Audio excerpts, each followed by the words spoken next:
one of the reasons consistency is so important and challenging is because when you don't have any options, consistency can be very easy. It can be easier. When you have a bunch of options, it's not just consistency, now it's discipline. Everything you see on the surface of that iceberg was built with blood, sweat, and tears. And just if you can remember that in those tough moments and say, it's the hard that makes it great, and I know it's supposed to be hard, then I think you'll be better off. Next Level Nation, welcome back to another episode of Next Level University, where we help you level up your life, your love, your health, and your wealth. We hope you enjoyed yesterday's episode number 1691, relationship red flag to avoid. Today, for episode number 1691, it is Freestyle Friday. Is there anything specific that's been on your mind lately? Fundamental stuff. I know often, real quick, I just want to preface, I know oftentimes what you're going through and dealing with and learning isn't necessarily the most relatable, but I figured maybe that's we could start there and see what happens. I think this is, I just bought a new program called Jumpstart, and it's all the fundamentals. It's built on the premise of the compound effect. So the compound effect is my favorite book of all time, written by Darren Hardy. Darren Hardy has a program in alignment with that book called Jumpstart. And it's really, it goes back to the very, very, very, very, very, very, very, very, very, very fundamentals. And I just miss the fundamentals. You and I used to talk about habits. Yeah. We used to talk about mindset. We used to talk about limiting beliefs, and we still kind of do. But sometimes it can feel a little redundant 1,700 episodes in, talking about what habits are you tracking, right? So, but I always try to go back to basics, because that's like right now today, earlier, my training was on a keystone habit. And a keystone habit is, I guess a keystone is the center of an arch in architecture, where without that stone, everything crumbles, essentially, which is a cool metaphor. And I was thinking to myself, like, what is my keystone habit? And I think it's habit tracking, which is kind of a meta habit, because it's a habit that keeps you on your habits, which is interesting. So that's all I've got for you about what I'm That's doing what this you're morning. learning? I was thinking of that recently, how many things that I used to do that I probably don't do anymore. Yeah, I think that would be powerful. I really And do. not because they weren't valuable, not because they weren't impactful, not because they weren't important, just because I think in certain seasons you use things and you use them a ton, and then eventually you go to a different season and you forget what worked in that other season. Agreed. That's really hard. One of the most productive times was I wouldn't say in the peak of COVID, right after COVID really started and things were closing down and everybody was like, oh, this is like this is like something happening. Taryn and I moved in together. And I was the most consistent because I didn't have anything else to do. Yeah, yeah. There weren't very many friends, no you couldn't. get-togethers. Yeah, everything was taken off the table. I can't go to the gym. I could go for a run, but I didn't. I can't go to the gym. We're not going out to eat. We're not going to see friends and family. We're not doing anything. We're just here. And I would get up every single day and I would meditate, and I had this really, really, really good flow. And then things changed. Even today, like, my days are just mayhem in the morning. Mm-hmm. I don't wake up and get grounded. I wake up and it's like, all right, how many WhatsApp messages, how many emails? I know a lot of people say don't do that. You got to protect your morning. I probably could protect my morning better, but right now where I am is I'm in between seasons. I'm moving from a season of sacrificing a lot of my own well-being, for lack of better phrasing, to grow the business, moving into, we just changed our calendars and our schedules, and we're going to be making some changes there. Awesome. Then I'll have a better morning routine. I'm offloading some of the stuff I'm doing so I can refocus on other stuff. But in the meantime, I don't feel good about me. I feel very, I don't want to say out of control, but I feel far less intentional than I want to be, right? We worked until, Yesterday was 6 a.m. till 8:30 p.m. That's 14 and a half hours. And I went to the gym, right? I consider that work because it is. I consider that work. I do. Let's just say 14 and a half hour day. I go to bed at 10. By the time I eat and lay down and spend a couple minutes with Taryn, she fell asleep on me. So I went to bed at like 10. I got up at 7, and now it's 10 o'clock again. So I really only had 3 hours between last night and when we're doing this episode now. So I did my work. I still haven't been to the gym. I haven't meditated. So that's what makes it really, really hard is, I don't know. I don't know if it's, I don't want to say realistic, to keep the same goals for every season. I think it's possible. I do. I think it's possible if you're super, super, super disciplined. But I am also at the point where I'm not willing to give up certain business opportunities so I can meditate. Yeah, exactly. It's not as important to me right now. Everyone has grind seasons. I had that pre Next Level Live. That whole 3 months for me was very reactive, very ungrounded, very whatever it takes grind time. Now it's more intentional, but it's still pretty.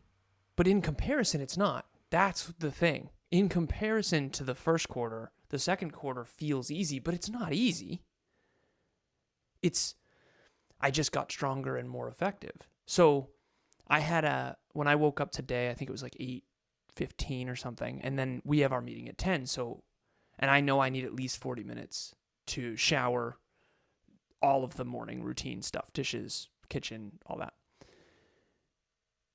So I know that I have to cut by a certain time in order to get here at a certain time. So I did my Dreamliner. I always try to do my Dreamliner first thing. I have my protein shake. So I have a little morning routine, but sometimes it's a big one. Sometimes my 10 a.m. or my 11 a.m. gets canceled, and it's like, okay, now I can do my big 5 to thrive in the morning. I was writing last night while Emilia prepared dinner. Prepared is took chicken out of the Instapot, took rice out of the rice cooker, made our salads. While she did that after our walk, I wrote for 20 minutes while she did that. And I don't know, it was 9 probably, 9:30 or something. I have these non-negotiables that I do. And when Darren was talking about the Keystone habit, I was thinking to myself, I have 8 Keystone habits that I don't miss. One thing that I don't want to make this about me, but I hope there's value in this. I do believe there is. Dude, when we first started 9 years ago, 7 years ago for you and I working together, but 9 years ago when I started tracking habits, I had one Keystone habit, which was watching Ode to Excellence every morning. Morning mindset workout is what I called it. Then I added another one, which was my purpose statement. And I've done both of those every day for 9 years. No exaggeration. Every day for 9 years. But then I do my Dreamliner every day. But none of those are my big 5 to thrive. My big 5 to thrive is writing, 20 minutes of writing, 20 minutes of WhatsApp, 20 minutes of sales, 10 minutes of mobility, and 30 minutes of exercise. So there's 8 habits right there that are every single day. And I'm talking Sundays too. Every day in 2024. I've done all 8 of those things every single day in 2024. And I tracked my habits every day in 2024. So I'm getting to the point where it's this weird thing where it still feels really hard, but it's doable. And I'm not saying everyone should do that. I actually don't think most people should, and I don't want that to come off wrong either. But at the end of the day, what it comes down to is I created this pyramid of achievement, and I'm going to teach it today at Next Level Certified Coaching to Lizzie, Jerry Ann, Amy, and Nicole. And they're on the team, the NLU team. And I want to bring this up on this episode because I wrote it this morning in my Dreamliner when I was thinking, I think this is why most people don't achieve their dreams. I feel like this is going to land in a new way for everybody. So I'll go quick with the pyramid because I don't want it to be overwhelming. There's a lot of layers. But I want everyone to picture an iceberg. We've all seen that image of an iceberg where the top is small and then underneath it is a huge gargantuan iceberg. All right. And I think that's the perfect metaphor for success. So at the very top of this iceberg, I want you to, above the surface of the water is results.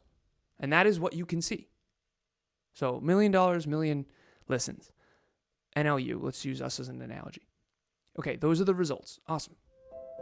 Hello, hello, hello, NLU listener. Thank you, as always, for listening to Next Level University. Real quick, I just want to jump in and let you know about the Next Level Dreamliner. This is a journal that I use every single day. Achieve your dreams 90 days at a time. It breaks down your dreams into goals, milestones, and daily habits. We hope you enjoy it. The link will be in the show notes. But what you don't see underneath it is these layers. I'm going to go from the bottom up. Okay, so the very deepest layer is beliefs. What you believe about yourself, what you believe about others, what you believe about the world. The next layer is awareness. This is hyperconsciousness. This is how much you understand. Do you understand how you work, how other people work, how the world works, why it all works that way? Then you have values. Values is what do you value? You don't value the same things I do. I'm not willing to give up movies. You're not willing to give up UFC. Okay, but we have to give up a lot of other stuff if we want the tip of the iceberg to be huge, right? And then there's skills. So what are the skills that you need to get the result? So the tip of the iceberg is the result. And all these other things are underneath it. The reason we don't get the results we want in life is because these other things underneath are not aligned.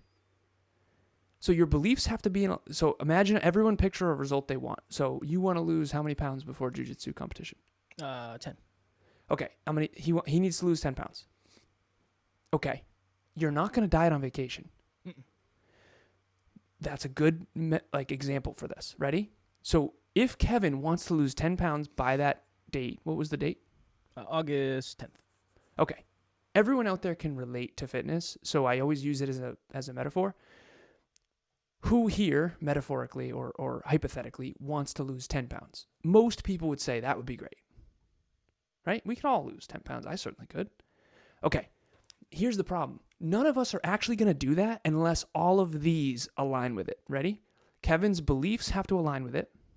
He has to understand awareness, how to actually do it. His values have to align with it, meaning you have to value fitness more than ice cream. Good luck with that. Your skills have to align with it, meaning you have to know how to bodybuild. You have to know how to weight train. You have to know how to run. You have to know how to do it. Then your choices have to align with that, meaning you have to eat certain things and not eat certain things. And your behaviors have to align with that, and those behaviors become habits. And if your habits are on point, because all those other things beneath habits are on point, then you'll get the result. And then people will see that result and go, oh, that's great.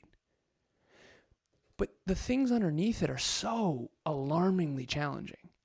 And so when I say I track all these habits and 20 habits a day and 6 metrics and all this stuff, I want to be very clear with everyone. That's what I believe is required for my goals. I don't think anyone else should do that. I actually used to think that all of us should try to do that. Worst idea ever. I get it now.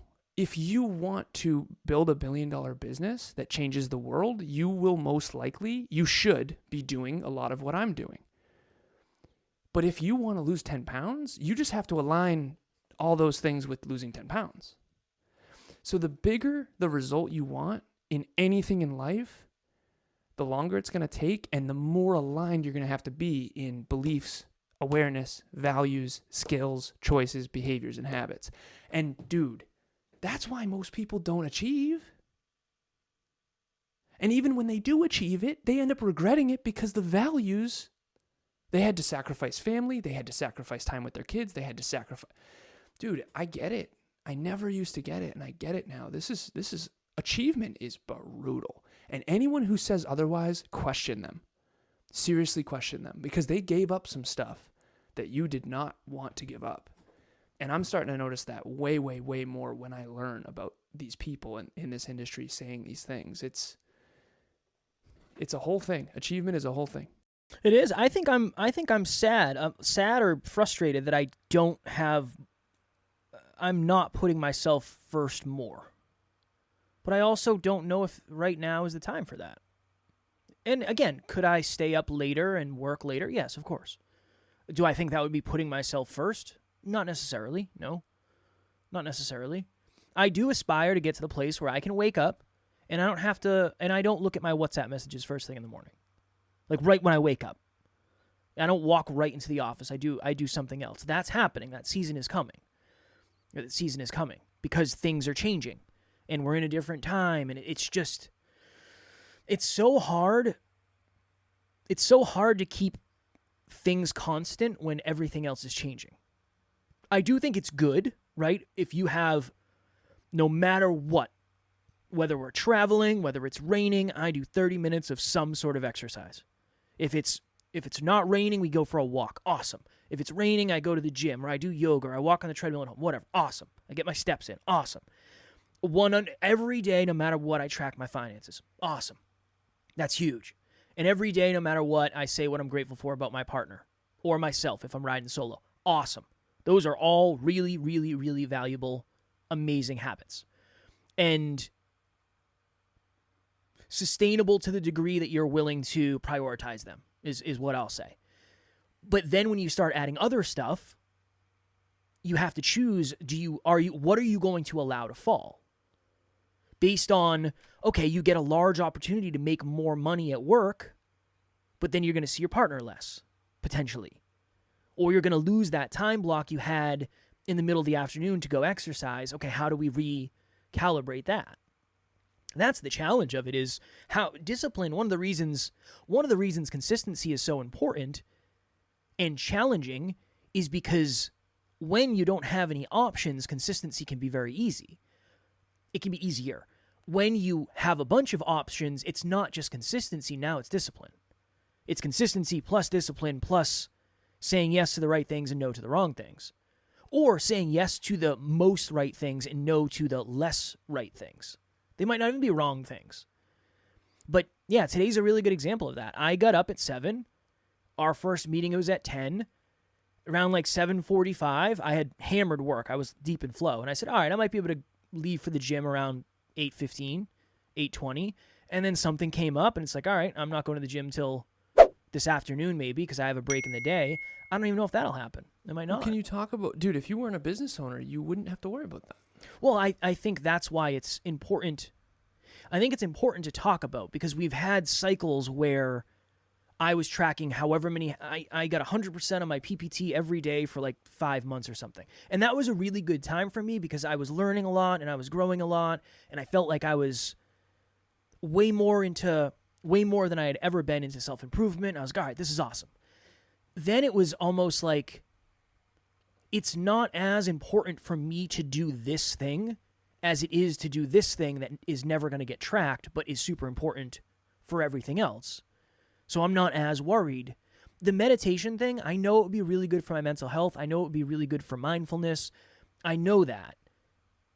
But it's just not as important as growing the business right now. It just isn't. Well, this comes down to your values. What do you value more? Do you value growing the result you want is to grow the business. The behaviors necessary to do that and the habits necessary to do that are different than what used to be. Like when you talked about in COVID, when you were meditating every day and you had your morning routine and you were learning first thing and you didn't have to. Pre-Next Level Live, the reason why that was so hard on me is because I had to check my messages constantly. Yeah. It was the first thing I had to do every single day and in between every meeting and in between every time with Emilia, every exercise, whatever. I had to check my messages. That's something that's very, very misunderstood. And for any of the future entrepreneurs out there, the difference between working at a company and owning a company is when you own a company, it's on you. There's no one else who's going to do what you did this morning, Kev. They're going to go to the gym, and they should. Yeah, for sure. And they should. And that's the difference is if you didn't do what you did this morning, we would have lost a client. And you know that. And our business would have suffered, and our team would have suffered, and the community would have suffered because when NLU grows, everything grows. And I appreciate it, but I don't think people understand that when they get into business. Because people say, well, put yourself first. You can't always. You can't always. Yeah, I think that's the truth. I don't think you always can. Exactly. I don't think had to you do always that can. constantly pre-Next Level Live, and that's why it wasn't sustainable. And so what we have to do is, yeah, Kev, it sucks, and that's kind of your life right now, but we have to slowly and strategically get you out of that chapter where you actually can put yourself first again. And then we'll grow. Yeah, same thing will and happen. then we'll get more clients, and then there'll be more headaches. And that's just what Next Level is about. And lately, the episodes have been very much focused on achievement, and I think that's really good because success makes life more challenging, not easier. Everything in the previous level is now easier because you're more capable, and that's really what it comes down to. I didn't even mention the gratitude game that I do with Emilia every single night. There's several other habits that are non-negotiables for me, and I always say you can only have so many non-negotiables. I talk about trying to go from 30 minutes a day to 45 minutes of exercise, and we did that for a while. And I said, I got to go back to 30. I can't sustain this. It's 15 minutes prior, just getting ready, pre-workout, all that, hydrate. There's a lot. There's a reason why, I just want to share this with everybody. There's a reason why people... I do have to hop, Alan. We only have a minute, literally. Oh my God, good call.